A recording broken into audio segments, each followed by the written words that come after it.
새벽의 차가운 공기가 낡은 반지하 방에 창문 틈으로 스며들었다. 오서연은 비명과 함께 잠에서 깨어났다. 심장은 미친 듯이 뛰었고 식은땀이 등을 적셨다. 또 그 꿈이었다. 5년이 넘도록 간헐적으로 그녀를 괴롭히는 지독히도 선명한 악몽. 꿈속에서 그녀는 언제나 낯선 호텔 스위트룸의 거대한 침대 위에 누워 있었다. 창밖으로는 서울의 야경이 보석처럼 흩뿌려져 있었고 방 안에는 값비싼 와인 향과 짙은 머스크 향수 냄새가 뒤섞여 있었다. 그리고 그녀의 곁에는 한 남자가 있었다.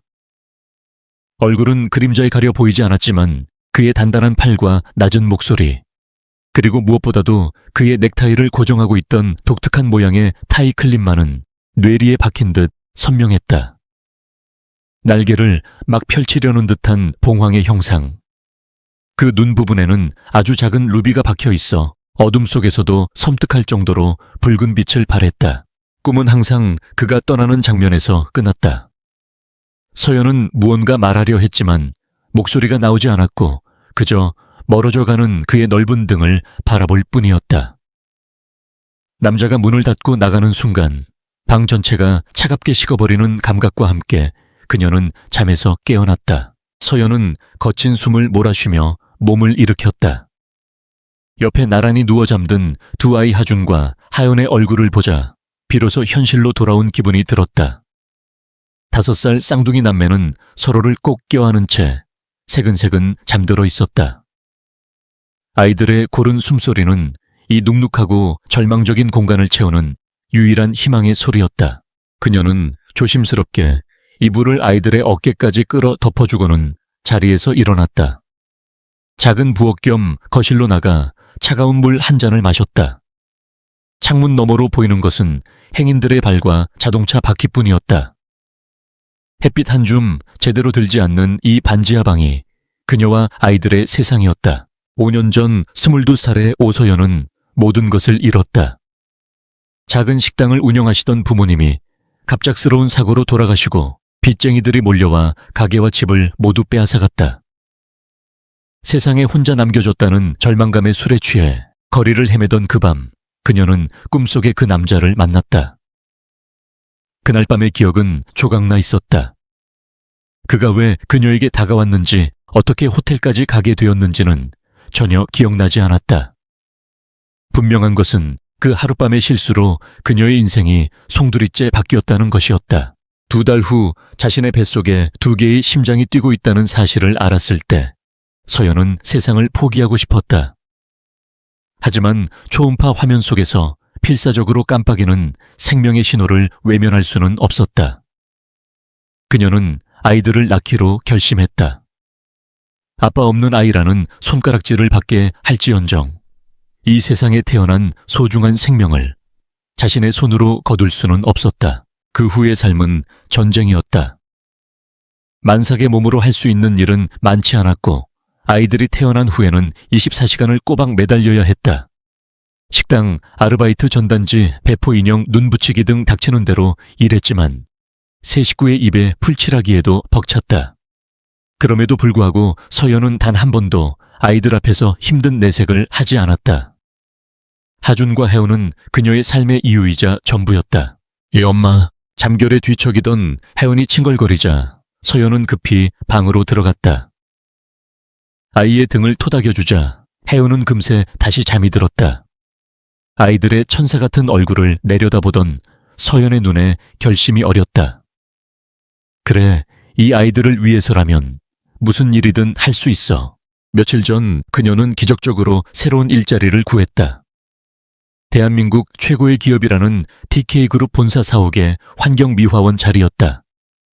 최저시급이지만 4대 보험이 보장되고 운이 좋으면 사내 어린이집에 아이들을 맡길 수도 있다는 희망이 있었다.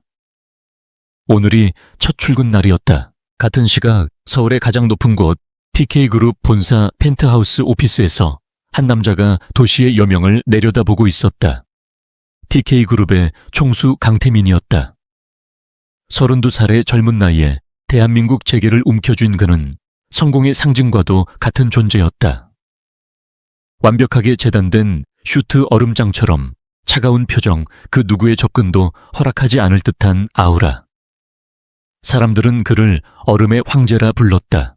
하지만 화려한 겉모습 뒤에 숨겨진 그의 내면은 텅 비어 있었다. 사랑도 열정도 심지어 분노조차도 희미했다. 그의 삶은 거대한 톱니바퀴의 일부처럼 정해진 궤도를 따라 기계적으로 움직일 뿐이었다. 일찍 나오셨군요, 전무님. 묵직한 원목 문이 열리며 박선화 회장이 들어섰다. 태민의 새어머니이자 TK그룹의 실질적인 권력을 쥔 여인이었다. 우아한 트위드 투피스 차림의 그녀는 나이를 가늠할 수 없을 만큼 고혹적이었지만 그 눈빛은 언제나 서늘한 계산으로 가득 차 있었다. 태민은 돌아보지 않은 채 대답했다. 회장님이야말로 부지런하시군요. 박선화는 그의 책상 맞은편 소파에 앉으며 서류 봉투 하나를 테이블 위에 올려놓았다. 윤 의원 대과의 약혼식 날짜를 잡았습니다. 다음 달 보름이에요. 언론에는 오늘 오후에 공식 발표할 거고요. 태민의 미간이 미세하게 좁혀졌다. 그렇게 서두를 필요까지 있습니까? 필요가 있으니 서두르는 겁니다. 박선화의 목소리는 부드러웠지만 강압적이었다.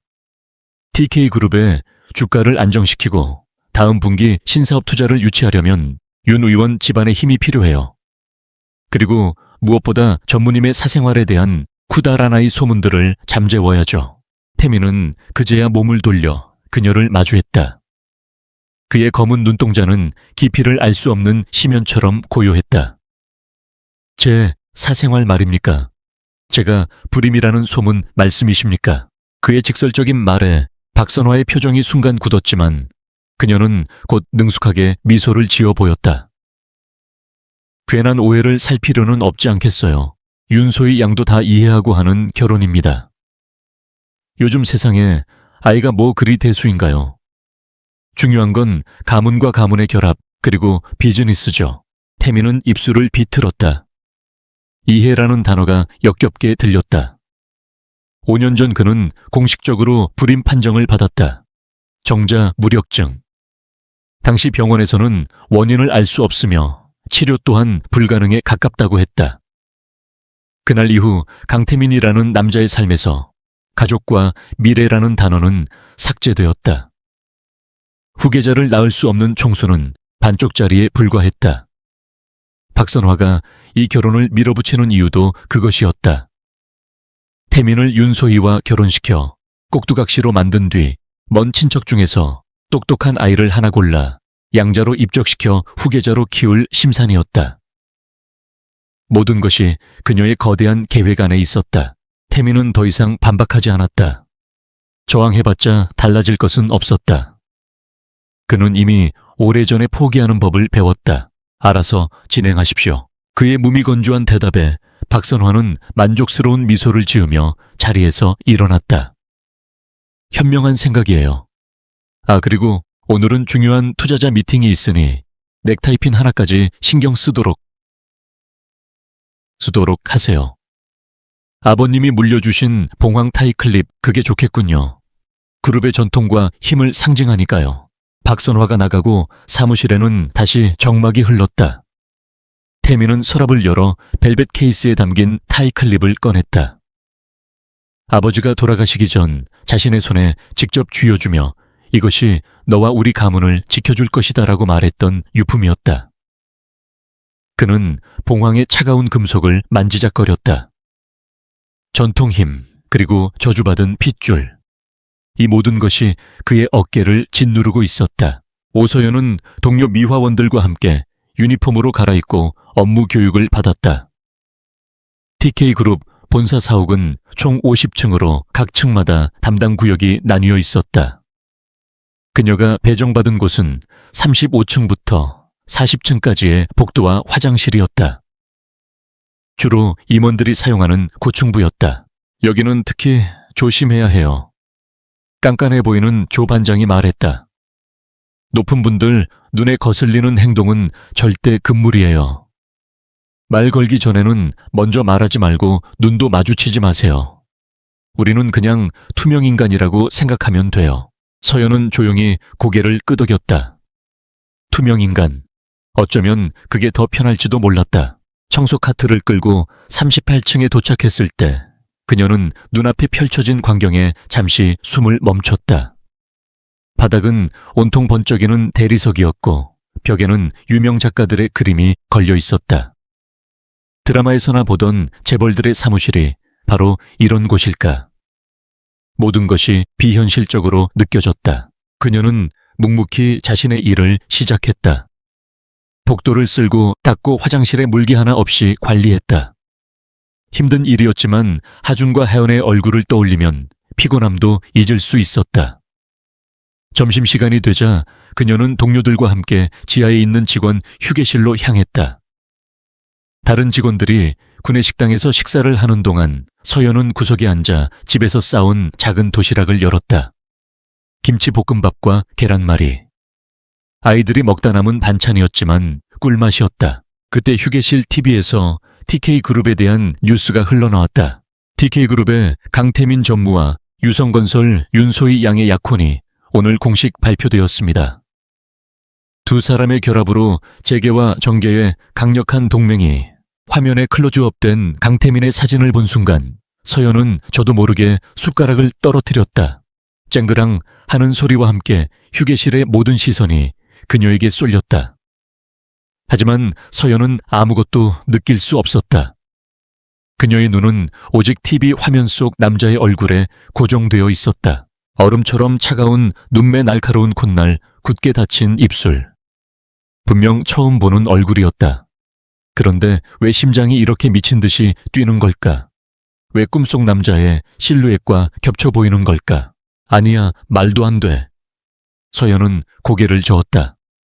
대한민국 최고의 재벌과 반지하에 사는 미화원. 사는 세상이 달라도 너무 달랐다. 그저 우연의 일치이거나 자신이 헛것을 본 것이리라. 하지만 불안감은 쉬이 가시지 않았다. 특히 그의 넥타이에 꽂혀 있는 작은 액세서리가 눈에 들어왔을 때 그녀는 숨을 쉴 수 없었다. 화면이 작아 정확한 모양은 보이지 않았지만 그 위치와 크기가 꿈속에서 본 봉황 타이클립과 너무나도 흡사했다. 오후 내내 서연은 일에 집중할 수 없었다. 머릿속은 온통 강태민이라는 남자에 대한 생각으로 가득 찼다. 청소를 하던 중 임원 전용 엘리베이터 문이 열리고 여러 명의 사람들이 내렸다. 그 중심에는 강태민이 있었다.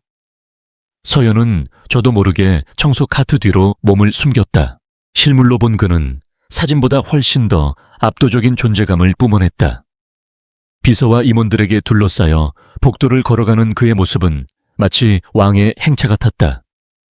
서연은 감히 고개를 들 수 없었다. 조 반장이 말했던 것처럼 그녀는 투명 인간이 되어야 했다. 그가 지나가고 나서야 서연은 참았던 숨을 내쉬었다.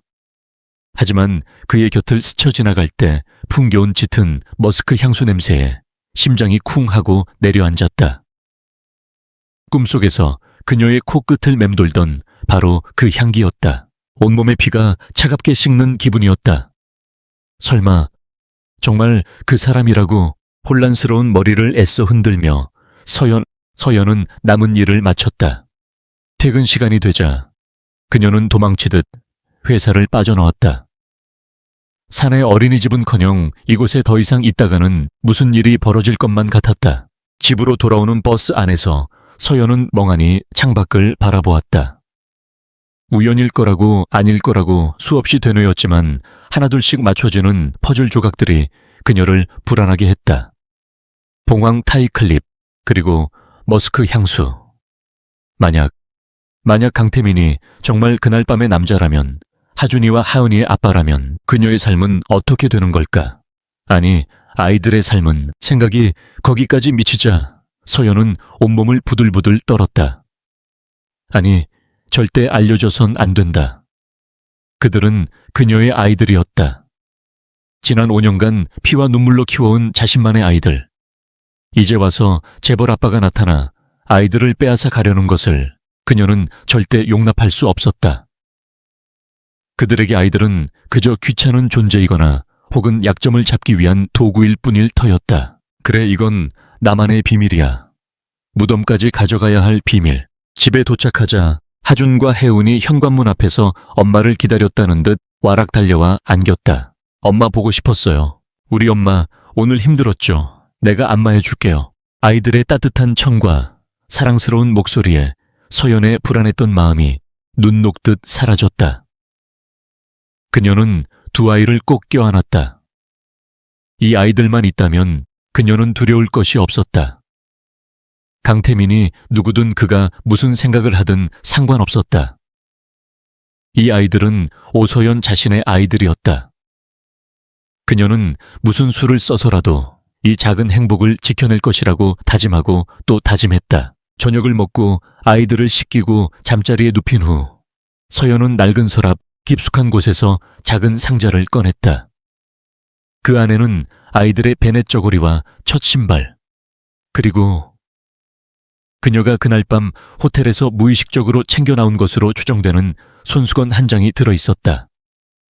고급스러운 실크 손수건의 한쪽 구석에는 KTM이라는 이니셜이 작게 수놓아져 있었다. 강, 다이, 민. 서연은 손수건을 쥔 채 창밖의 어둠을 응시했다.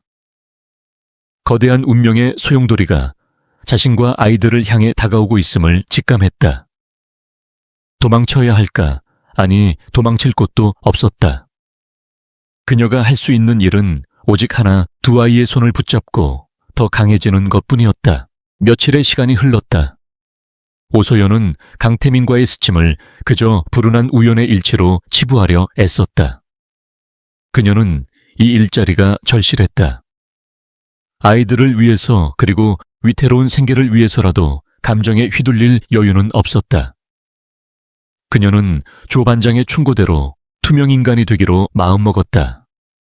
눈에 띄지 않고 누구의 기억에도 남지 않으며 그저 묵묵히 자신의 그림자만을 끌고 다니는 존재. 그녀의 하루는 기계적으로 반복되었다. 새벽에 일어나 아이들의 아침을 챙겨 먹이고 허름한 동네 어린이집에 맡긴 뒤 버스를 2번 갈아타고 TK그룹의 거대한 빌딩으로 향했다. 빌딩의 화려한 로비와 반짝이는 대리석 복도를 마주할 때마다 그녀는 여전히 다른 세상에 와 있는 듯한 위화감을 느꼈다. 그녀는 엘리베이터를 타고 38층으로 올라가 청소 카트를 밀고 다니며 아무도 신경 쓰지 않는 구석의 먼지를 닦아냈다. 그녀의 유일한 낙은 아무도 없는 비상계단에 숨어 아이들의 사진을 들여다보는 짧은 순간뿐이었다. 그러던 어느 금요일 오후 운명은 그녀의 소박한 바람을 비웃기라도 하듯 다시 한번 그녀와 강태민을 마주치게 했다. 그날따라 고층부에서 중요한 이사회가 열렸고 퇴근 시간이 되자 임원 전용 엘리베이터 홀은 평소보다 훨씬 붐볐다. 서연은 마지막 구역의 청소를 마치고 지하의 직원 탈의실로 가기 위해 엘리베이터를 기다리고 있었다. 그녀의 손에는 낡은 에코백이 들려 있었다. 주말에 아이들과 함께 그림이라도 그리려고 월급날을 기념해 문구점에서 산 크레파스와 스케치북, 그리고 작은 자동차 장난감 2개가 들어있었다. 그때였다. 잠시 비키겠습니다 하는 소리와 함께 바쁘게 움직이던 한 직원이 서연의 어깨를 강하게 치고 지나갔다. 균형을 잃은 그녀가 휘청거리는 순간 손에 들고 있던 에코백이 바닥으로 떨어졌다. 와르르, 가방 안에 있던 물건들이 요란한 소리를 내며 사방으로 흩어졌다. 빨갛고 노란 크레파스 몇 개가 대굴대굴 굴러갔고 스케치북은 힘없이 펼쳐졌으며 작은 자동차 장난감은 대리석 바닥 위를 미끄러졌다. 순간 홀에 있던 모든 사람들의 시선이 그녀에게 쏠렸다. 몇몇은 짜증 섞인 표정으로 혀를 찾고 대부분은 그저 무시한 채 자신들의 갈 길을 갔다. 서연의 얼굴이 새빨갛게 달아올랐다. 그녀는 죄인처럼 황급히 몸을 숙여 흩어진 물건들을 주워 담기 시작했다. 바로 그 순간 묵직하고 값비싼 구두 한 켤레가 그녀의 시야에 들어왔다. 서연은 차마 고개를 들지 못했다.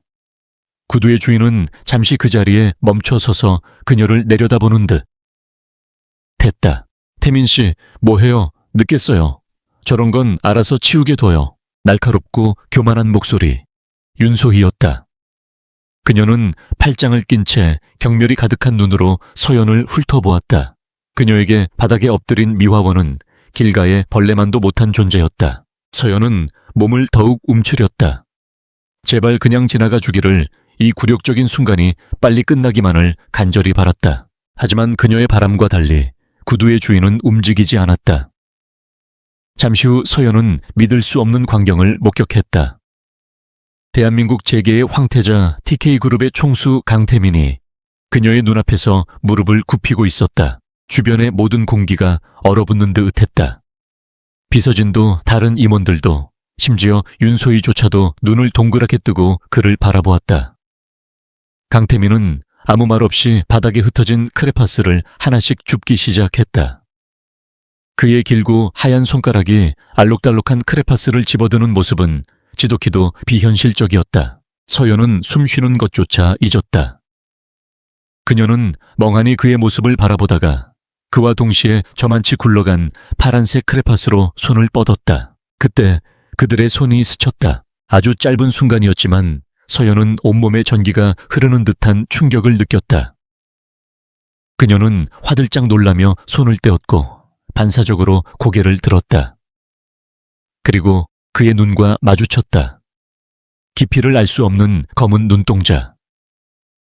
그 안에는 어떤 감정도 담겨 있지 않은 듯했지만 이상하게도 서연은 그 눈빛을 피할 수 없었다. 강태민의 미간이 아주 미세하게 좁혀졌다. 기시감. 분명 처음 보는 얼굴인데 겁에 질린 채 자신을 올려다보는 저 커다란 눈동자가 이상하게 낯설지 않았다. 그리고 그녀에게서 풍겨오는 희미한 향기. 값비싼 향수가 아닌 갓 세탁한 옷에서 나는 비누 냄새와 아이들에게서 날법한 부드러운 파우더 향이 섞인 소박하고 따뜻한 냄새였다. 기억 저편의 무언가를 건드리는 듯한 감각에 그는 잠시 혼란스러워졌다. 강태민 씨, 윤소희의 짜증 섞인 목소리가 두 사람 사이의 기묘한 정적을 깨뜨렸다. 태민은 그제야 정신을 차린 듯 마지막 크레파스를 주어 서연의 에코백에 넣어주었다. 조심하시죠. 그는 아무런 감정 없는 목소리로 한마디를 던지고는 자리에서 일어났다. 그리고는 아무 일도 없었다는 듯 뒤도 돌아보지 않고 엘리베이터에 올라탔다. 닫히는 엘리베이터 문 너머로 윤소희가 여전히 분이 풀리지 않는 표정으로 그에게 무언가 쏘아붙이는 모습이 보였다. 엘리베이터 문이 완전히 닫히고 나서야 서연은 자신이 숨을 참고 있었다는 것을 깨달았다. 그녀는 가쁜 숨을 몰아쉬며 겨우 몸을 일으켰다. 심장이 금방이라도 터져버릴 것처럼 격렬하게 뛰고 있었다. 방금 스쳤던 그의 손에 감촉 귓가를 맴도는 그의 낮은 목소리가 그녀의 모든 신경을 마비시키는 것 같았다. 역시 맞아. 더 이상 부정할 수 없었다. 그날 밤의 남자는 강태민이 틀림없었다. 공포가 해일처럼 그녀를 덮쳐왔다. 서연은 남은 물건들을 되는 대로 쓸어담아 품에 안고는 도망치듯 그 자리를 떠났다. 한편 엘리베이터 안의 공기는 얼음장처럼 차가웠다. 대체 무슨 생각이에요? 사람들 보는 앞에서 고작 청소부 하나 때문에 무릎까지 꿇다니. 태민 씨 체면이 뭐가 돼요? 윤소희가 날카롭게 쏘아붙였지만 태민은 아무 대답도 하지 않았다. 그는 창에 비친 자신의 얼굴을 무표정하게 바라볼 뿐이었다. 그의 머릿속은 온통 아까 그 여자에 대한 생각으로 가득 차 있었다. 겁에 질린 눈동자 희미한 비누 향기, 그리고 손끝에 남은 아주 잠깐의 부드러운 감촉. 떨쳐버리려 할수록 더욱 선명해지는 기묘한 잔상이었다. 그의 이런 모습을 놓치지 않은 단 한 사람. 김 비서가 안경을 고쳤으며 조용히 그의 주인을 살폈다. 지난 10년간 강태민을 보좌해왔지만 그가 이처럼 동요하는 모습은 처음이었다. 그날 이후 서연은 강태민과 마주칠까봐 노심초사하며 하루하루를 보냈다. 다행히 그런 일은 다시 일어나지 않았다. 그는 그녀의 세상에 존재하지 않는 사람처럼, 그녀 또한 그의 세상에 보이지 않는 존재처럼 시간은 흘러갔다. 일주일이 지난 어느 늦은 밤, 서연은 평소보다 늦게까지 남아 38층 임원 라운지에 대청소를 하고 있었다. 대부분의 직원이 퇴근한 시간이라 거대한 사무 공간은 유령이 나올 것처럼 고요했다. 잠시 허리를 펴고 쉬던 서연은 에코백에서 아이들의 스케치북을 꺼냈다. 고된 하루의 피로를 잊게 해주는 유일한 비타민이었다. 스케치북을 넘기자 아들 하준이가 그린 그림이 나왔다. 커다란 엄마가 양쪽의 작은 하준이와 하연이의 손을 잡고 활짝 웃고 있는 그림이었다. 서연은 저도 모르게 미소를 지었다. 그림 실력이 제법 있는 하준이는 관찰력이 뛰어나 사물의 특징을 잘 잡아내곤 했다. 다음 장을 넘기던 서연의 손가락이 멈칫했다. 그곳에는 하준이가 아빠 꿈에서 본 반짝이는 새라며 그린 그림이 있었다. 삐뚤빼뚤한 아이의 그림이었지만 누가 봐도 그것은 날개를 펼친 봉황의 형상이었다. 그리고 그 봉황의 눈 부분은 빨간색 크레파스로 유난히 붉게 칠해져 있었다. 서연의 심장이 철렁 내려앉았다. 아이에게 그 남자에 대해 단 한 번도 이야기한 적이 없었다. 그런데 어떻게 하준이가 그 타이클립의 모양을 알고 있는 걸까? 유전이라는 것은 이렇게 무서운 것일까? 아니면 그저 아이의 상상력이 만들어낸 우연의 일치일까? 그녀가 그림에 정신이 팔려 있는 동안 등 뒤에서 조용한 발걸음 소리가 다가오는 것을 미처 알아채지 못했다. 강태민은 중요한 서류를 라운지에 두고 온 것을 깨닫고 다시 사무실로 돌아온 참이었다. 라운지로 들어서려던 그는 불이 켜진 것을 보고 의아하게 생각하며 안을 들여다보았다.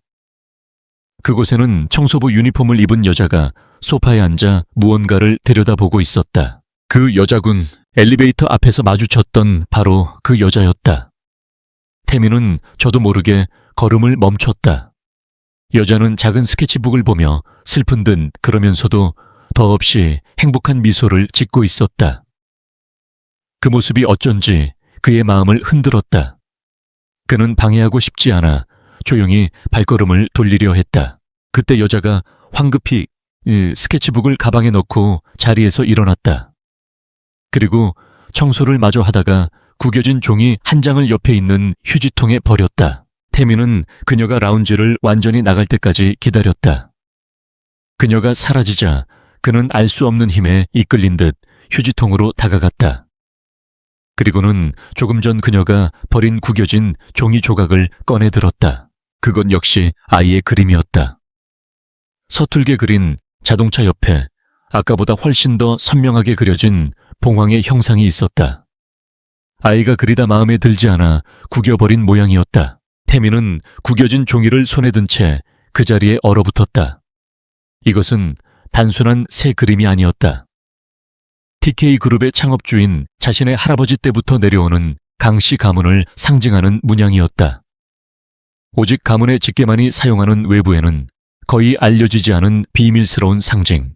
그런데 어떻게 일개 미화원의 아이가 이 문양을 알고 있는 걸까? 엘리베이터 앞에서 느꼈던 기묘한 기시감. 그리고 눈앞에 이 불가능한 그림. 흩어져 있던 퍼즐 조각들이 그의 머릿속에서 섬광처럼 맞춰지기 시작했다.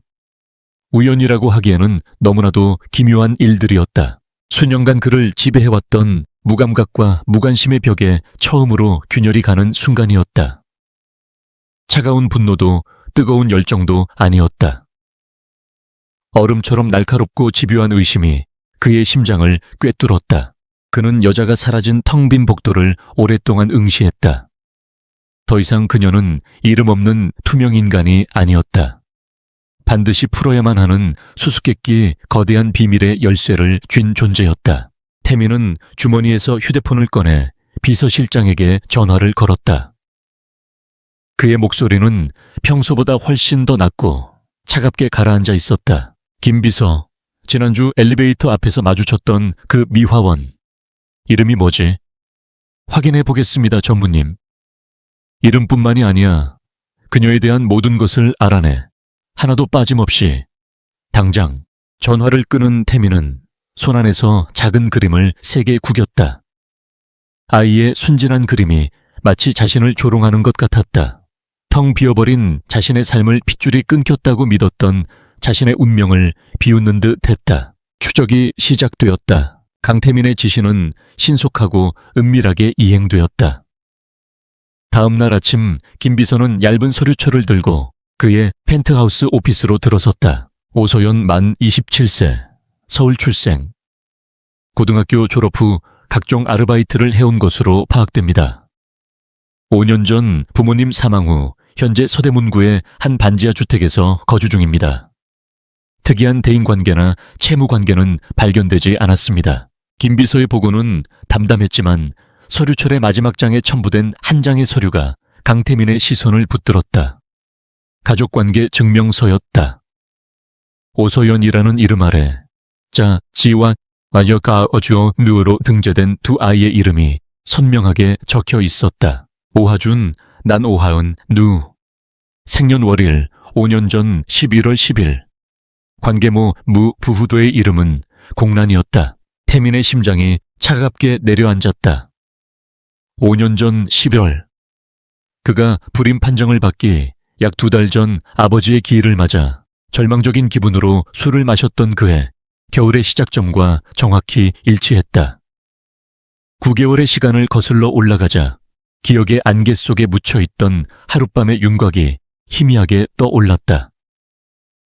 그는 아이들의 나이에서 눈을 떼지 못했다. 쌍둥이. 그 단어가 그의 머릿속을 헤집었다.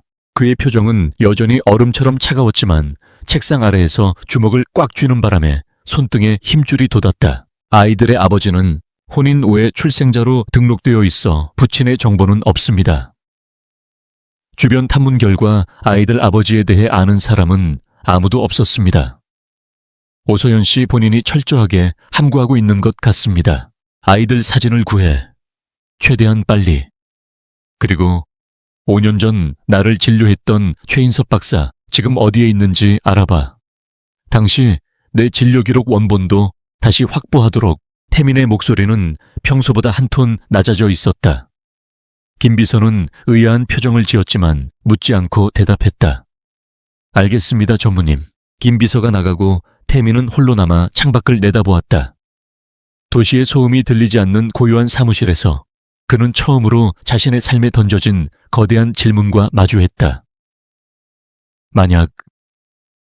만약 저 아이들이 정말 내 아이들이라면, 그렇다면 지난 5년간 나를 지배했던 이 공허함은 대체 무엇이었단 말인가? 윤소희는 그날 엘리베이터 앞에서 당했던 굴욕을 잊을 수 없었다. 감히 천안 청소부 따위 때문에 자신의 체면이 깎였다는 사실에 분노가 치밀었다. 그녀는 곧장 박선화 회장을 찾아가 일의 전말을 과장되게 부풀려 보고했다. 어머님, 그 여자 보통 내기가 아니에요. 일부러 태민 씨 앞에서 넘어져서 동정심을 유발하려는 수작이 분명해요.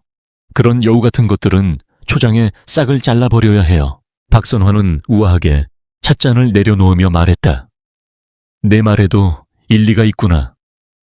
태민이답지 않게 행동한 것도 마음에 걸리고 별것 아닌 존재가 우리의 계획에 흠집을 내게 둘 수는 없지. 그녀들의 눈빛이 교활하게 빛났다. 신분 차이를 이용한 교묘하고 잔인한 괴롭힘이 시작된 것은 바로 그날부터였다. 서연은 다음 날 출근하자마자 이상한 낌새를 눈치챘다. 자신의 사물함 자물쇠가 망가져 있었고 청소도구 카트에서 걸레 몇 장이 감쪽같이 사라졌다. 그리고 평소 그녀에게 별말 없던 조 반장이 사사건건 트집을 잡기 시작했다. 오소연 씨, 여기 복도 구석에 먼지가 그대로 있잖아. 눈은 장식으로 달고 다녀 똑바로 안 해. 저 분명히 닦았는데요. 어디서 말대꾸야. 하기 싫으면 그만둬. 너 아니어도 이 일 하겠다는 사람 줄 섰어. 조 반장은 일부러 모두가 듣도록 소리를 질렀다. 동료 미화원들은 그녀를 동정하면서도 불똥이 튈까봐 슬금슬금 피하기 시작했다. 서연은 순식간에 고립되었다. 그녀에게는 가장 힘들고 더러운 일들이 배정되었다. 여름철 옥상의 뜨거운 에어컨 실외기, 청소지하, 구내식당에 기름때 낀 환풍구 닦기 등. 그녀는 묵묵히 모든 것을 감내했다. 아이들을 생각하면 이 정도 고통은 아무것도 아니었다. 하지만 괴롭힘은 날이 갈수록 집요해졌다. 사건은 일주일 뒤 귀빈들을 위한 40층의 VIP 라운지에서 터졌다. 그날은 윤소희가 자신의 친구들과 함께 라운지를 예약한 날이었다. 서연은 라운지 한쪽에서 조용히 화초에 물을 주고 있었다. 어머 소희야, 저 사람이 그 청소부야. 네가 말했던. 쉿, 조용히 해. 구경이나 하자고. 윤소희와 친구들이 속삭이는 소리가 들렸지만 서연은 애써 무시했다. 그때 윤소희가 보란듯이 일어나 레드와인이 담긴 잔을 들고 움직였다. 그리고는 서연의 바로 앞에서 발이 꼬이는 척하며 비명을 질렀다. 붉은 와인이 하얀색의 값비싼 페르시안 카펫 위로 쏟아졌다. 순식간에 흉측한 얼룩이 번져나갔다. 어머 세상에, 이걸 어떻게... 윤소희는 과장된 몸짓으로 입을 가렸지만 그 눈은 서연을 향해 비웃고 있었다. 이거 한 장에 수천만 원은 할 텐데. 아줌마 정말 운도 없으시네. 청소하다가 사람을 쳐서 이런 실수를 하게 만들다니. 뻔뻔한 거짓말이었다. 서연은 그녀의 몸에 손끝 하나 대지 않았다. 하지만 아무도 그녀의 말을 들어주지 않을 것이 분명했다. 제가 그런 게 아닙니다. 뭐라고? 지금 네가 잘못해놓고 어디서 발뺌이야. 당장 시설관리팀장님 모셔와. 이런 부주의한 직원은 당장 해고해야 한다고. 윤소희의 고함에 라운지 안의 모든 시선이 집중되었다. 곧이어 연락을 받고 달려온 시설관리팀장은 박선화 회장에게 잘 보이려는 인물이었다. 그는 자초지종을 듣는 둥 마는 둥 하더니 서연을 매섭게 쏘아붙였다. 당신 지금 제정신이야. 회사 기물을 이렇게 망가뜨려 놓고 카페 손해배상은 물론이고 당신은 오늘부로 해고야. 당장 짐 싸서 나가. 서연의 눈앞이 캄캄해졌다. 해고. 그 단어가 비수처럼 그녀의 가슴에 박혔다. 아이들의 얼굴이 눈앞에 어른거렸다. 그녀는 입술을 깨물며 애써 눈물을 참았다. 억울했지만 힘없는 그녀가 할 수 있는 것은 아무것도 없었다. 바로 그때였다. 시설관리팀장의 주머니에서 요란한 벨소리가 울렸다. 그는 미간을 찌푸리며 전화를 받았다. 예, 시설관리팀장 박상진입니다. 네, 김 비서님, 무슨 일이십니까? 전화기 너머로 들려오는 목소리에 팀장의 표정이 순식간에 굳어졌다. 그는 몇 번이고 허리를 숙이며 네네, 알겠습니다. 즉시 그렇게 조치하겠습니다. 를 연발했다. 전화를 끄는 그의 입에는 식은땀이 송골송골 맺혀 있었다.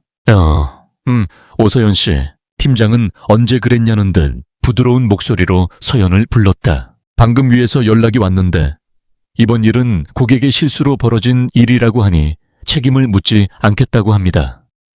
카펫은 전문 업체에 맡겨서 처리할 테니 신경 쓰지 말고 하던 일 마저 하세요. 상황이 180도 바뀌자 서연은 물론이고 윤소희조차도 어안이 벙벙했다. 팀장님, 지금 무슨 말씀이세요? 분명히 저 여자가... 조용히 하십시오.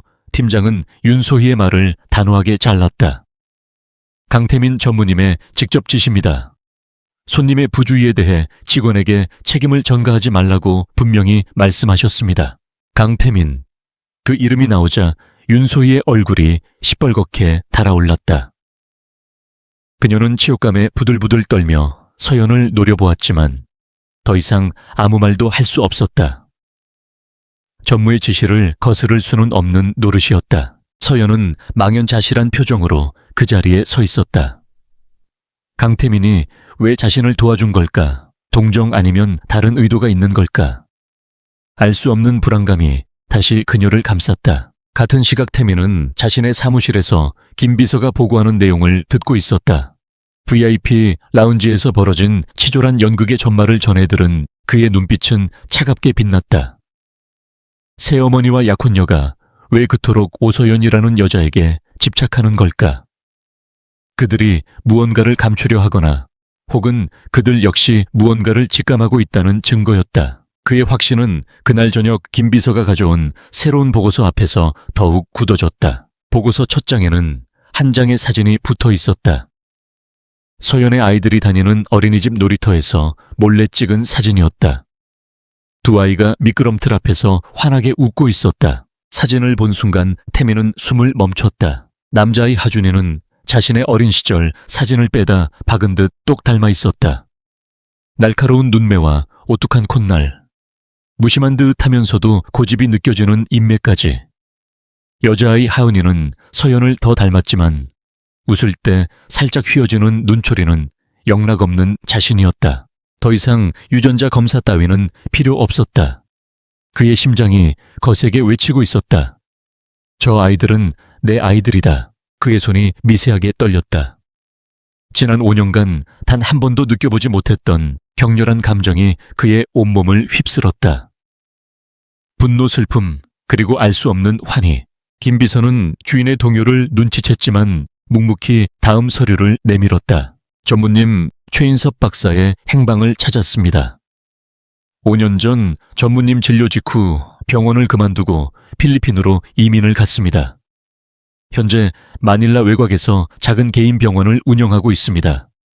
그리고 이게 당시 전무님의 진료 기록 원본입니다. 병원 기록 보관소에 있던 것을 어렵게 입수했습니다. 태민은 사진에서 눈을 떼고 서류를 받아들었다. 복잡한 의학 용어와 수치들이 나열되어 있었다. 미국의 저명한 불임치료 전문의에게 이 자료의 분석을 의뢰했습니다. 김 비서가 조심스럽게 말을 이었다. 결론부터 말씀드리자면 이상합니다. 뭐가? 전문의의 소견에 따르면 이 검사 결과 데이터상으로는 전무님의 건강 상태는 지극히 정상입니다. 정자의 활동성이나 수치 모두 평균 이상이라고 합니다. 그런데 최종 진단서에는 원인 불명의 중증 정자 무력증 불임으로 기재되어 있습니다. 데이터와 진단이 완전히 상반됩니다. 누군가 의도적으로 진단 결과를 조작했을 가능성이 매우 높다는 소견입니다. 쿵, 태민의 머릿속에서 무언가 무너져 내리는 소리가 났다. 조작. 그의 인생을 송두리째 바꿔놓은 진단이 한낱 거짓에 불과했다는 말인가. 모든 조각이 맞춰졌다. 자신을 멀리했던 최인섭 박사의 애매한 태도. 진단 직후 갑작스러운 해외 이민. 그리고 그 진단을 근거로 후계자는 필요 없다며 정략 결혼을 밀어붙이던 새어머니 박선화. 그녀의 거대한 계획이 섬뜩할 정도로 선명하게 보였다. 그녀는 처음부터 자신을 속이고 아이를 낳을 수 없는 반쪽짜리 후계자로 만들어 자신의 소나기에 넣고 흔들려 했던 것이다. 태민의 손에서 서류가 힘없이 떨어졌다. 그는 한 손으로 얼굴을 감쌌다. 웃음이 터져 나왔다. 공허하고 차가운 자기 자신에 대한 조소가 섞인 웃음이었다. 그는 속았다. 지난 5년간 그는 거대한 연극의 주인공인 줄도 모른 채 철저하게 기만당하며 살아왔다. 자신의 인생 미래, 그리고 세상에 존재하는 줄도 몰랐던 자신의 아이들까지. 모든 것을 도둑 맞았다. 한참을 그렇게 있던 태민이 천천히 고개를 들었다. 그의 얼굴에서 모든 감정이 사라져 있었다. 평소의 무표정과는 다른 모든 것이 비워진 자리에 서늘한 분노만이 남은 폭풍전야의 고요함이었다. 그는 책상 위에 놓인 2개의 증거 아이들의 사진과 조작된 진료 기록을 번갈아 보았다. 이제 이것은 단순히 진실을 찾는 과정이 아니었다. 이것은 전쟁이었다. 빼앗긴 자신의 인생과 아이들을 되찾고 자신을 기만한 자들에게 처절한 대가를 치르게 할 복수였다.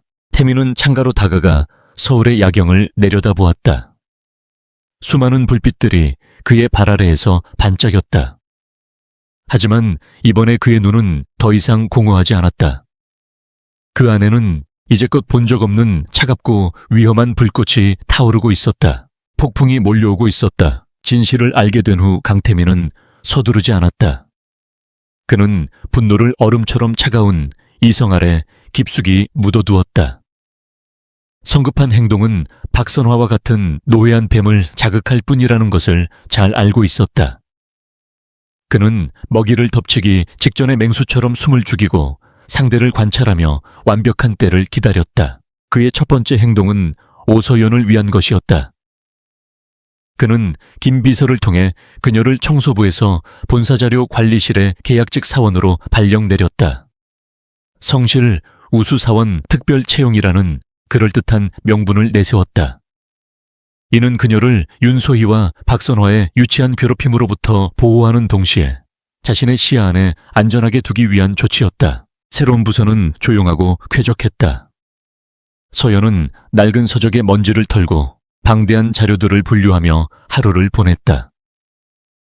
그녀는 갑작스러운 인사발령에 의아해하면서도 더 이상 누구의 눈치도 보지 않고 땀 흘려 일할 수 있다는 사실에 감사했다.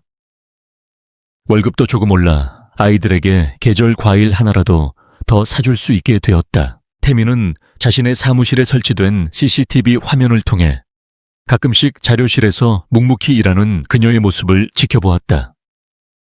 그리고 퇴근 후에는 아무도 모르게 그녀가 사는 동네를 찾아가 차 안에서 새 식구의 모습을 지켜보는 것이 그의 새로운 습관이 되었다.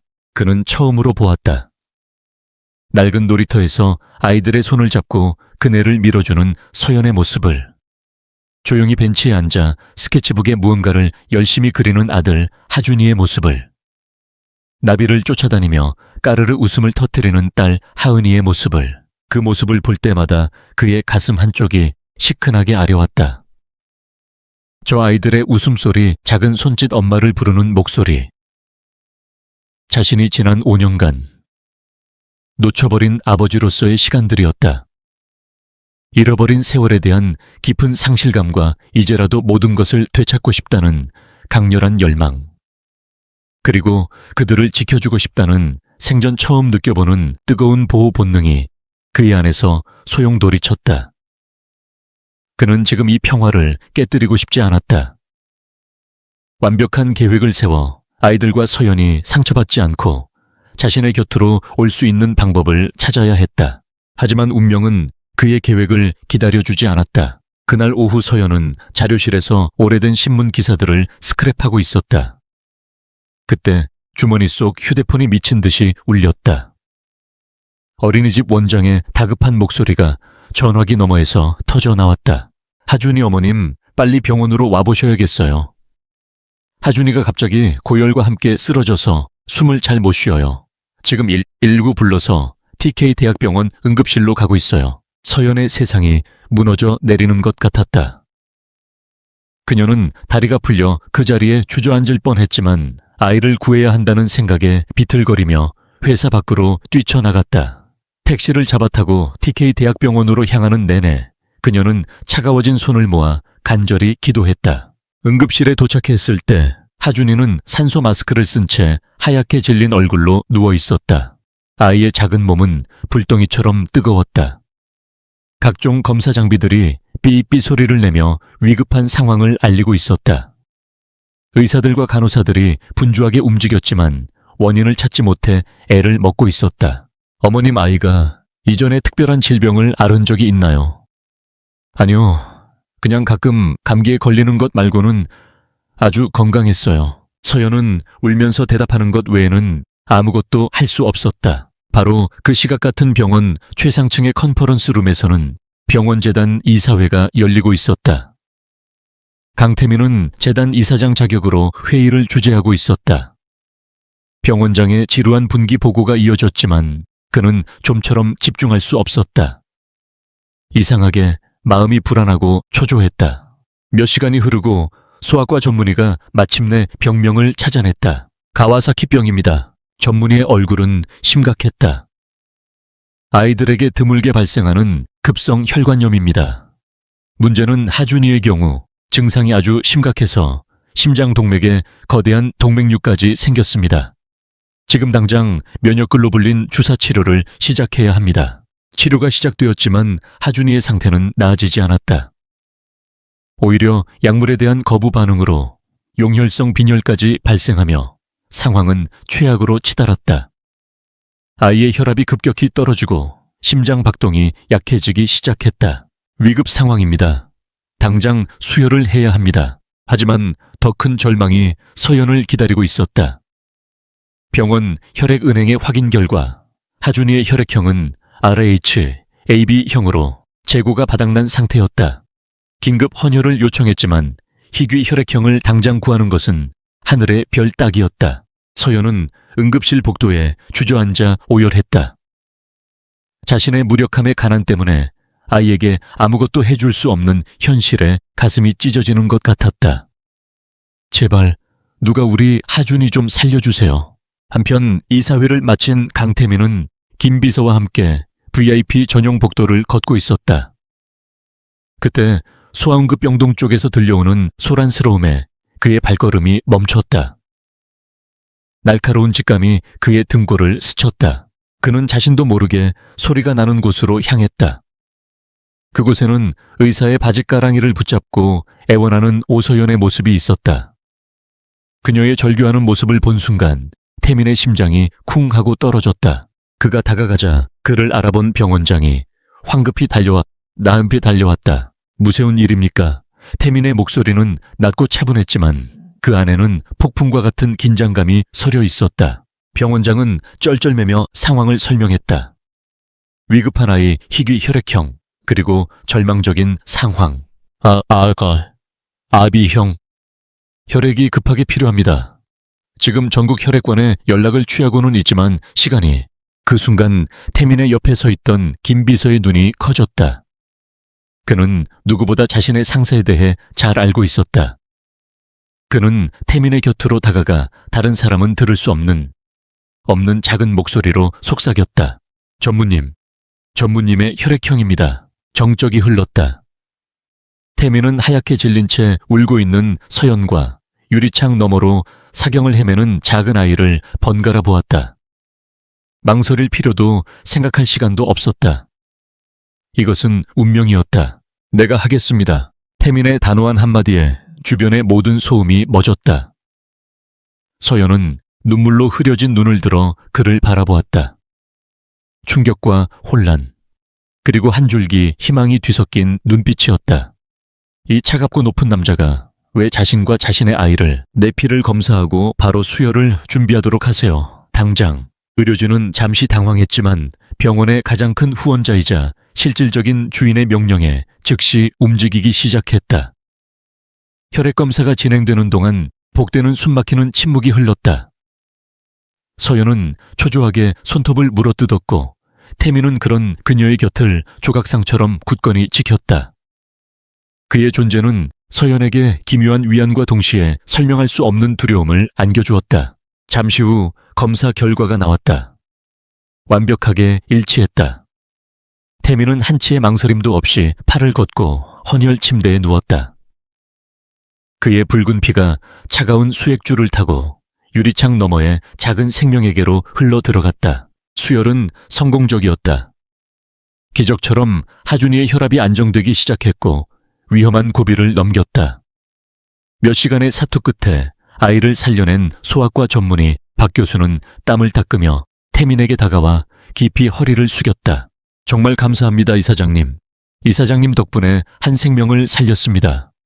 정말 기적 같은 일입니다. 안도의 한숨을 내쉰 박 교수는 긴장이 풀린 듯 무심코 한마디를 덧붙였다. 그런데 정말 신기하네요. 혈액형만 같은 게 아니라 아이가 이사장님을 어찌나 쏙 빼닮았는지. 제가 모르는 사람이었다면 부자지간이라고 해도 믿겠습니다. 정말 신기할 정도로 닮았네요. 박 교수의 순수한 감탄의 말은 병원 복도의 공기 속에 폭탄처럼 떨어졌다. 그 말을 듣는 순간 서연의 얼굴에서 셔츠에 핏기가 모두 사라졌다. 그녀의 가장 깊은 곳에 숨겨두었던 비밀이 대낮에 벌거벗겨진 듯. 단 끔찍한 기분이었다. 주변에 있던 의사들과 간호사들이 호기심 어린 눈으로 그녀와 태민을 번갈아 쳐다보기 시작했다. 태민의 시선이 서연에게로 향했다. 그의 눈빛은 그 어떤 말보다도 더 많은 것을 묻고 있었다. 더 이상 의심이 아니었다. 그의 눈은 확신에 차 있었다. 그는 지금 그녀가 절대 대답할 수 없는 진실을 요구하고 있었다. 이제 이 비밀은 더 이상 그와 그녀 둘만의 것이 아니었다. 박 교수의 순진한 한마디는 의심의 씨앗을 공기 중에 흩뿌려 버렸다. 태민에게 이것은 마지막 확인 사살과도 같았다. DNA 검사 따위는 이제 무의미했다. 그는 방금 자신의 아들의 목숨을 구했다. 이제 남은 것은 그 아이를 되찾는 일뿐이었다. 팽팽한 긴장감이 감도는 병원 복도에서 두 사람은 아무 말 없이 서로를 마주 볼 뿐이었다. 더 이상 돌아갈 수 없는 길. 운명의 강을 건너버린 두 사람의 대치가 시작되고 있었다. 병원 복도에서의 숨막히는 대치 이후 강태민은 아무 말 없이 돌아섰다. 그는 김 비서에게 하준이를 위한 최고급 VIP 병실을 마련하고 오서연이 필요한 모든 것을 지원하라고 지시했을 뿐 그녀에게는 단 한마디도 건네지 않았다. 그의 침묵은 그 어떤 말보다도 더 무겁고 두렵게 서연의 마음을 짓눌렀다. 태민이 병원을 나와 가장 먼저 향한 곳은 그의 사무실이 아니었다. 그가 오랫동안 후원해온 국내 최고의 보안을 자랑하는 사설 유전자 감식 연구소였다. 그는 병원에서 혈액 적합성 검사를 위해 채취했던 자신의 혈액 샘플을 이용했다. 그리고 김 비서를 통해 TK 대학병원에 있는 믿을 만한 간호사에게 비밀리에 지시를 내려 하준이의 혈액 샘플을 추가로 확보하게 했다. 그에게는 확신이 있었지만 다가올 전쟁에서 승리하기 위해서는 누구도 반박할 수 없는 무기가 필요했다. 법정에서도 효력을 발휘할 수 있는 명백하고 과학적인 증거. 연구소장은 그의 서슬 퍼런 모습에 군말 없이 의뢰를 받아들였고 가장 신속한 절차를 통해 사흘 후에 결과를 알려주겠다고 약속했다. 병원 생활에 조금도 익숙해질 수 없었다. 하준이가 배정받은 VIP 병실은 웬만한 호텔 스위트룸보다 더 넓고 호화로웠다. 전담 간호사가 24시간 대기했고 최고급 유기농 식단이 제공되었다. 서연은 이 모든 것이 비현실적이고 불편했다. 마치 금으로 만든 새 장 안에 갇힌 기분이었다. 하준이는 기적적으로 빠르게 회복했다. 아이는 천진난만하게 병실에 있는 커다란 TV와 푹신한 침대를 신기해했지만 서연은 단 한순간도 마음을 놓을 수 없었다.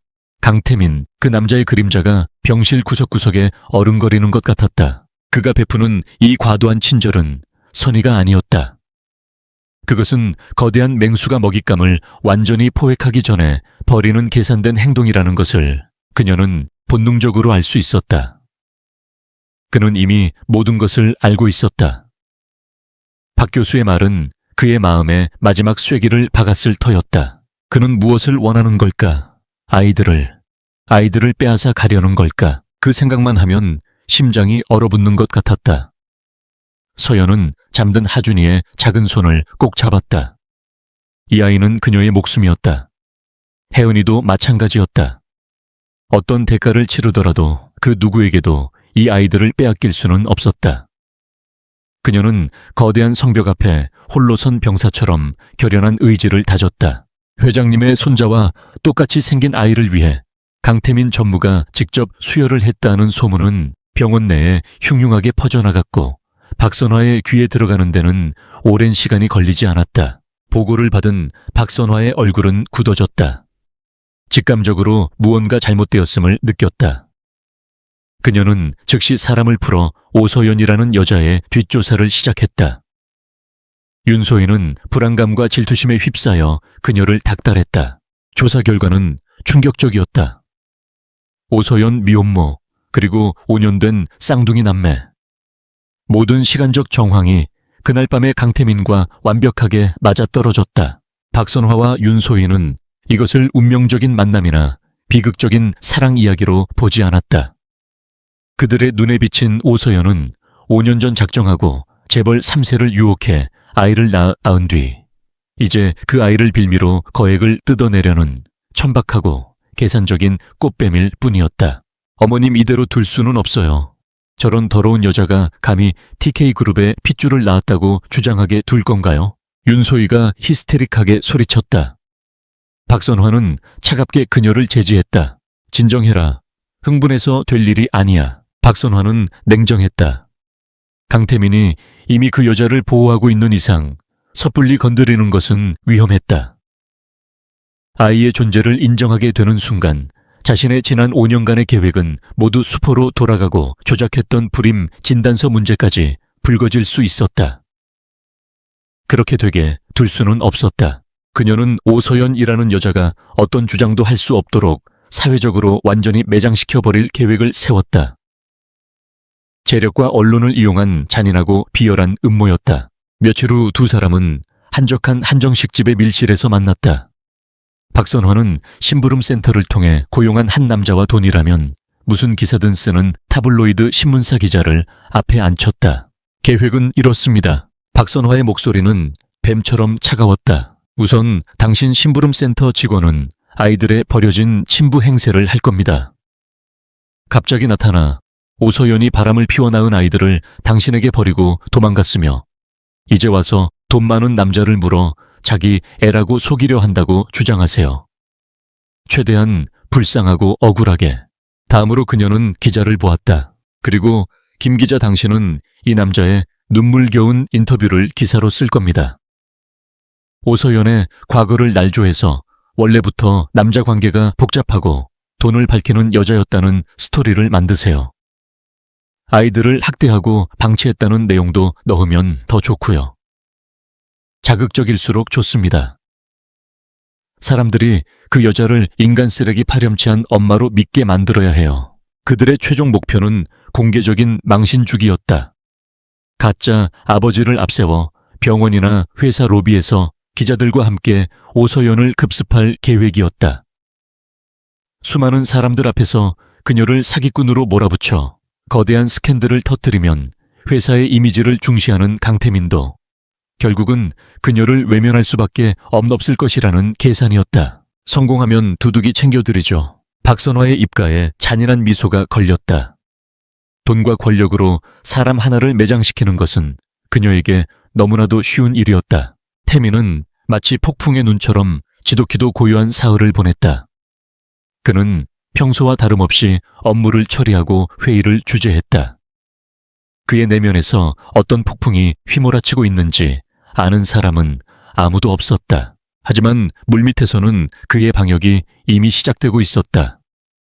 김 비서는 박선화의 모든 움직임을 손금 보듯 감시하고 있었다. 그녀가 누구를 만나고 어떤 지시를 내리는지 모두 그의 귀에 들어왔다. 태민은 그녀가 스스로 무덤을 파도록 내버려 두었다. 덫이 깊어질수록 그녀가 빠져나올 수 없는 완벽한 함정이 될 터였다. 그는 매일 한 번씩 병원을 찾았다. 잠든 하준이의 모습을 유리창 너머로 지켜볼 뿐 병실 안으로는 들어가지 않았다. 복도에서 마주친 서연과는 형식적인 인사만 나눌 뿐이었다. 두 사람 사이에는 칼로도 베어낼 수 없을 것처럼 두꺼운 긴장감이 흘렀다. 서연은 그의 침묵 속에서 다가올 폭풍을 예감하며 두려움에 떨었다. 그리고 약속의 사흘째 되던 날 오후, 김 비서가 굳은 얼굴로 태민의 집무실에 들어왔다. 그는 아무 말 없이 연구소에서 온 봉인된 서류 봉투를 건넸다. 태민은 마른 침을 삼키며 봉투를 열었다. 그 안에는 단 한 장의 보고서가 들어있었다. 복잡한 유전자 배열 데이터 아래 마지막 결론 부분이 굵은 글씨로 적혀 있었다. 친자 관계 확률 99.999%. 그는 이미 알고 있었다. 하지만 과학이 증명하는 냉정한 활자를 마주하는 것은 또 다른 차원의 충격이었다. 이 종이 한 장은 이제 그의 선전포고문이자 다가올 전쟁의 명분이었다. 그는 보고서를 천천히 접어 자신의 슈트 안주머니에 넣었다. 바로 그 순간이었다. 김 비서의 휴대폰이 짧게 진동했다. 그는 잠시 통화를 하더니 창백해진 얼굴로 태민에게 보고했다. 전무님, 방금 병원 로비에 박선화 회장님과 윤소희 씨가 도착했습니다. 기자들을 대동하고 있습니다. 그리고 처음 보는 남자가 오서연 씨의 아이 아빠라고 주장하며 소란을 피우고 있다고 합니다. 예상했던 시나리오였다. 태민은 보고서 위를 덮고 있던 손을 들어 올렸다. 그의 눈에는 그 어떤 온기도 남아있지 않았다. 오직 차갑게 빛나는 복수심만이 자리하고 있었다. 시작됐군. 그의 목소리는 위험할 정도로 고요했다. 그는 천천히 자리에서 일어났다. 흐트러짐 없는 동작으로 슈트에 매무새를 가다듬었다. 가지. 이 지긋지긋한 연극을 끝내러. 집무실을 나서는 그의 모습은 자신의 왕국과 왕위를 되찾기 위해 전쟁터로 향하는 왕과 같았다. TK 대학병원 1층 로비는 거대한 폭풍의 눈이었다. 수십 명의 기자들이 터뜨리는 카메라 플래시가 쉴 새 없이 터져나왔고 그 중심에는 겁에 질린 오서연이 서 있었다. 그녀는 영문도 모른 채 병실에서 내려왔다가 이 아수라장의 한가운데에 던져졌다.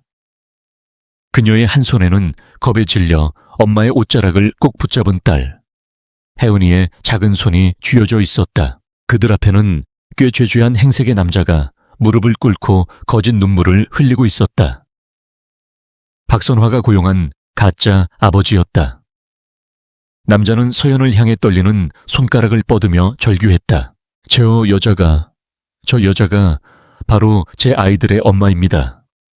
저를 배신하고 아이들까지 버리고 도망가더니 이제 와서 돈 많은 남자를 꼬여내 제 아이들을 재벌의 자식이라고 속이려 하고 있습니다. 아메사마에 그의 외침은 신호탄이었다. 기자들이 하이에나처럼 서연에게 달려들었다. 사실입니까, 오서연 씨? 강태민 전무와는 어떤 관계입니까? 아이들을 이용해서 돈을 뜯어내려 한 겁니까? 서연은 사방에서 쏟아지는 질문과 터져나오는 플래시 세례에 정신을 차릴 수 없었다. 어찌오나. 그녀는 하얗게 질린 얼굴로 아무 말도 하지 못한 채 그저 겁에 질린 혜은이를 자신의 품으로 끌어안을 뿐이었다. 바로 그때 박선화가 슬픔과 위험을 가장한 얼굴로 기자들 앞에 나섰다. 정말 유감스러운 일이 아닐 수 없습니다. 그녀의 목소리는 로비 전체에 울려 퍼질 만큼 계산된 슬픔을 담고 있었다.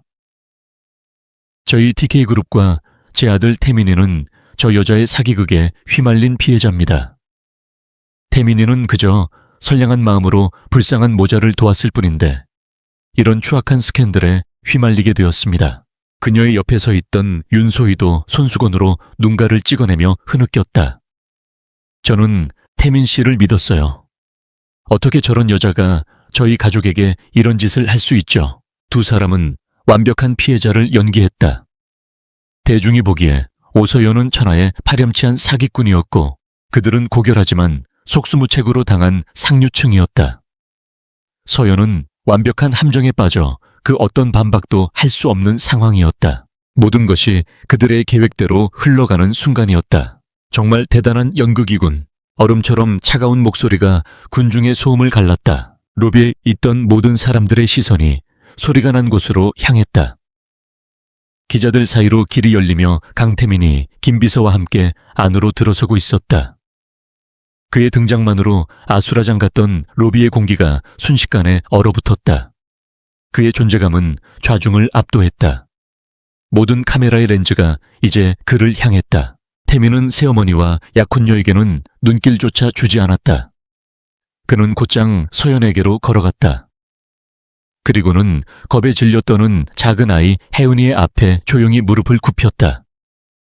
세상 그 누구도 본 적 없는 부드러운 눈빛으로 그는 아이를 안심시켰다. 괜찮아. 무서워하지 않아도 돼, 아가. 그의 다정한 목소리에 혜은이의 울음이 조금씩 잦아들었다.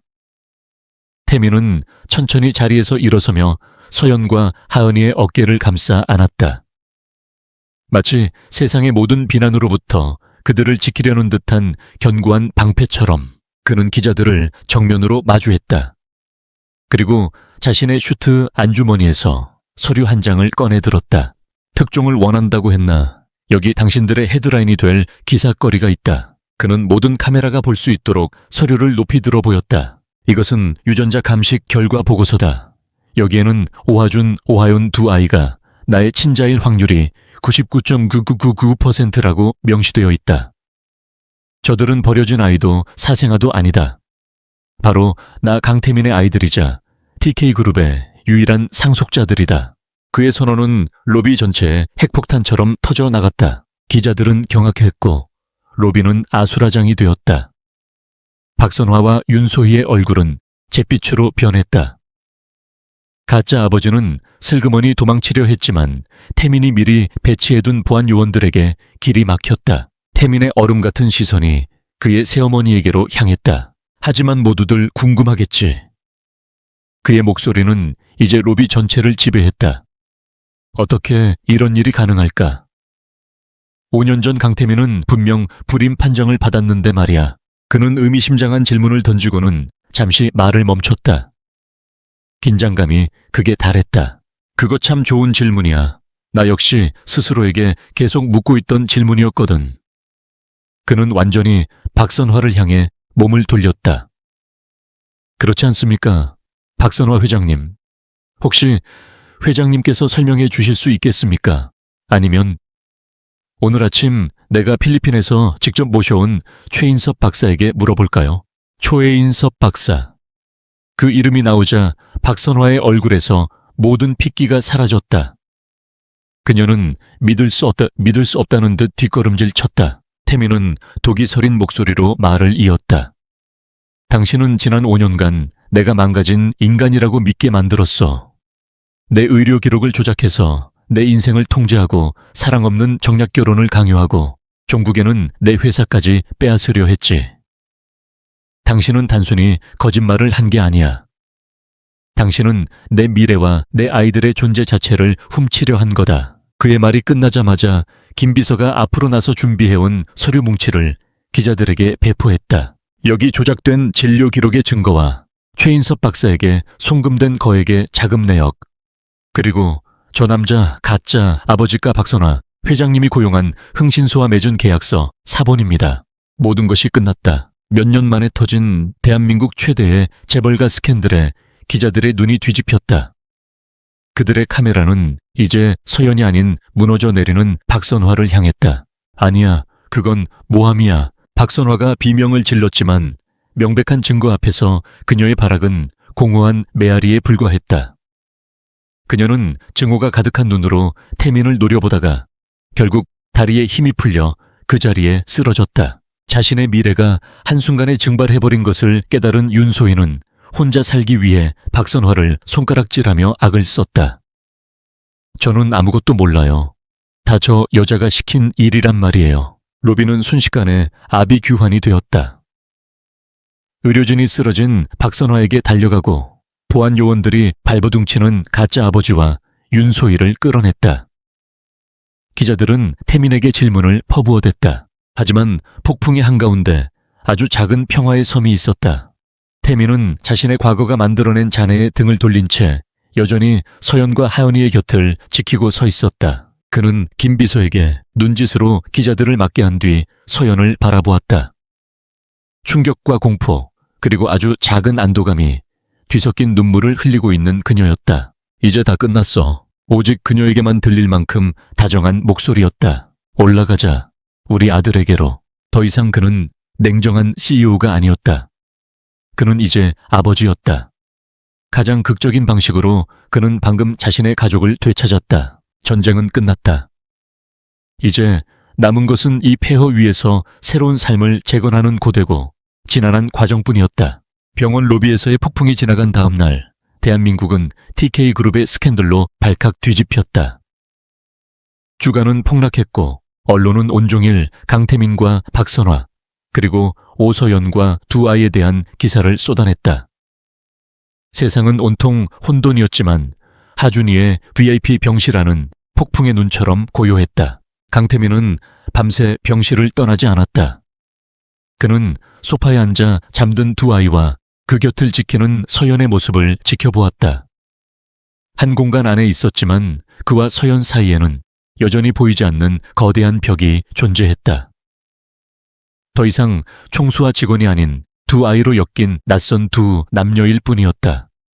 어색하고 무거운 침묵 속에서 새로운 관계의 실타래가 조심스럽게 풀리기 시작하고 있었다. 날이 밝자 태민은 회사가 부르는 전장으로 돌아가야 했다. 그가 가장 먼저 한 일은 긴급 이사회를 소집하는 것이었다. 박선화의 부재로 술렁이는 이사들 앞에서 그는 한치의 흔들림도 없는 모습으로 회의를 주재했다. 그는 단순히 개인적인 복수를 하는데 그치지 않았다. 그는 지난 몇 달간 김 비서를 통해 비밀리에 수집해온 박선화의 모든 경영 비리 증거 자료를 이사회에 공개했다. 횡령 배임, 불법 자금 조성, 그녀가 TK그룹을 자신의 왕국으로 만들기 위해 저질렀던 모든 범죄들이 만천에 드러났다. 이사들은 경악했다. 태민은 이 기회를 놓치지 않고 박선화의 측근 세력을 모조리 숙청하고 투명 경영과 윤리 강화를 중심으로 한 그룹 쇄신안을 발표했다. 그의 결단력 있고 압도적인 모습에 그를 반신반의하던 이사들조차 고개를 숙였다. 하루아침에 그는 얼음의 황제에서 그룹을 위기에서 구해낼 유일한 구원자로 거듭났다. 같은 날 오후 유성건설 측에서 먼저 파혼을 공식 발표했다. 윤소희의 집안은 추악한 스캔들에 휩쓸리지 않기 위해 서둘러 꼬리를 자른 것이었다. 이로써 태민을 올가매던 마지막 족쇄가 완전히 풀렸다. 그는 비로소 자신의 운명을 온전히 자신의 손에 쥐게 되었다. 산더미 같은 일들을 처리하고 병원으로 돌아왔을 때 시간은 이미 자정을 향하고 있었다.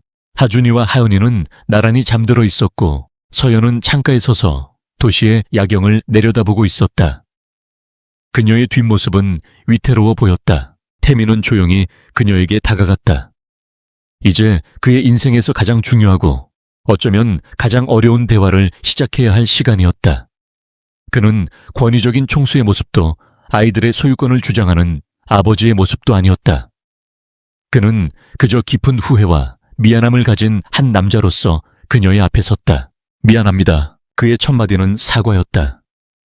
서연은 놀란 듯 천천히 그를 돌아보았다. 그는 그녀의 눈을 피하지 않고 말을 이었다. 당신을 구해준 것에 대한 이야기가 아닙니다. 당신이 혼자서 감당해야 했던 그 5년의 시간에 대해 사과하는 겁니다. 나는 몰랐습니다. 하지만 그게 변명이 될 수는 없겠죠. 내가 무지 속에서 텅 빈 삶을 사는 동안 당신은 홀로 지옥을 견뎌냈을 테니까. 내 가족이 당신에게 준 상처에 대해 그리고 그 모든 것을 외면했던 내 자신에 대해 진심으로 사과합니다. 그의 진심 어린 사과에 서연이 지난 5년간 억눌러왔던 감정의 둑이 터져 나왔다. 무서웠어요. 그녀의 목소리는 물기에 젖어 떨리고 있었다. 당신이 모든 것을 알게 되었을 때 나는 너무나 무서웠어요. 당신도 다른 부자들처럼 돈과 권력으로 아이들을 빼앗아가려 하거나 혹은 아예 모른 척 외면할 거라고 생각했어요. 그녀의 눈에서 눈물이 흘러내렸다. 왜 하필 우리였을까요? 왜 이런 잔인한 운명으로 엮여서 서로에게 이렇게 깊은 상처를 줘야만 했던 걸까요? 서연은 처음으로 그에게 자신의 이야기를 털어놓았다. 눅눅한 반지하 방의 곰팡이 냄새, 아이들 분유값을 벌기 위해 하루에 3개씩 아르바이트를 했던 날들, 아빠를 찾는 아이의 질문에 가슴이 무너져 내렸던 밤들, 그리고 세상의 편견 속에서 홀로 아이들을 지켜내야 했던 지독한 외로움까지. 태민은 그 모든 이야기를 묵묵히 들었다. 어떤 변명도 자기 합리화도 하지 않았다. 그는 그녀가 쏟아내는 모든 아픔과 분노를 온몸으로 받아냈다. 서연의 울음이 잦아들었을 때 그는 조심스럽게 입을 열었다. 당신에게 용서해달라고 말할 자격이 없다는 거 압니다. 당신의 사랑을 구할 생각도 없습니다. 하지만 아버지로서의 기회를 주실 수는 없겠습니까? 그는 한 걸음 더 다가섰다. 아이들을 당신에게서 빼앗으려는 게 아닙니다. 당신과 함께 아이들을 위한 삶을 만들고 싶습니다. 내가 놓쳐버린 시간들을 내 남은 평생을 바쳐서라도 보상하고 싶습니다. 세상의 모든 비바람으로부터 당신과 우리 아이들을 지킬 수 있는 기회를 주십시오. 그는 처음으로 자신의 약한 모습을 드러냈다. 내 삶은 텅 비어 있었습니다. 성공, 돈, 명예, 그 모든 것이 나를 채워주지 못했죠. 하지만 저 아이들을 본 순간 나는 처음으로 살고 싶다는 생각을 했습니다. 당신과 아이들이 나에게 삶의 이유를 주었습니다. 그의 진솔한 고백에 서연의 마음이 흔들렸다. 그녀는 얼음의 황제가 아닌 자신과 마찬가지로 운명의 피해자였던 한 외로운 남자를 보고 있었다. 그녀는 하룻밤에 모든 것을 용서하고 그와 사랑에 빠지는 동화 같은 결말을 꿈꾸지 않았다. 그것은 비현실적이었다. 하지만 그녀는 아주 작은 한 걸음을 내디뎌 보기로 결심했다. 아이들에게 아빠가 필요하다는 건 알고 있어요. 그녀는 눈물을 닦으며 말했다. 당신이 아이들의 아빠라는 사실을 이제는 외면할 수 없겠죠. 아이들을 위해서 당신을 알아갈 시간이 필요해요. 우리에게는 시간이 필요해야 그것은 위태롭지만 희망이 담긴 시작이었다. 몇 주가 흘렀다. 하준이는 건강하게 퇴원했고 세상을 떠들썩하게 했던 스캔들도 조금씩 사람들의 기억 속에서 옅어져 갔다. 박선화는 모든 직위에서 박탈당하고 경영 일선에서 완전히 물러났으며 태민은 그녀와의 법적인 관계 또한 정리했다. 어느 화창한 가을날 태민과 서연은 두 아이를 데리고 한적한 공원을 찾았다. 태민은 딱딱한 슈트 대신 부드러운 스웨터와 청바지 차림이었다. 그는 더 이상 TK그룹의 총수가 아닌 그저 한 아이의 아버지로서 혜은이가 탄 그네를 힘껏 밀어주고 있었다. 혜은이의 웃음소리가 청명한 가을 하늘에 울려 퍼졌다. 서연은 벤치에 앉아 스케치북에 열중하고 있는 하준이의 모습을 흐뭇하게 바라보고 있었다. 잠시 후 하준이가 다 그렸다며 스케치북을 그녀에게 불쑥 내밀었다. 그림 속에는 4명의 사람이 손을 잡고 있었다. 커다랗고 노란 햇님이 그들을 보며 활짝 웃고 있었다. 언제나 검은 그림자로 그려졌던 아빠의 자리에 이제는 강태민의 얼굴이 선명하게 그려져 있었다. 그때 그네 밀기를 마친 태민이 다가와 서연의 옆에 조용히 앉았다. 그는 아무 말 없이 하준이의 그림을 함께 들여다보았다. 거창한 대화는 없었다. 그저 평화롭고 따스한 순간이 그들 사이에 흘렀다. 태민은 조심스럽게 손을 뻗어 벤치 위에 놓인 서연의 손을 살며시 감쌌다. 서연은 놀랐지만 그의 손을 뿌리치지 않았다. 따스한 오후의 햇살이 네 사람을 부드럽게 감싸고 있었다. 혼돈은 지나갔다. 미래는 여전히 불확실했지만 그들의 앞에는 처음으로 사랑과 온기 그리고 완전한 가족이라는 희망이 놓여 있었다. 폐허 속에서 그들은 그렇게 서로의 손을 잡고 새로운 삶을 향한 첫걸음을 내딛고 있었다.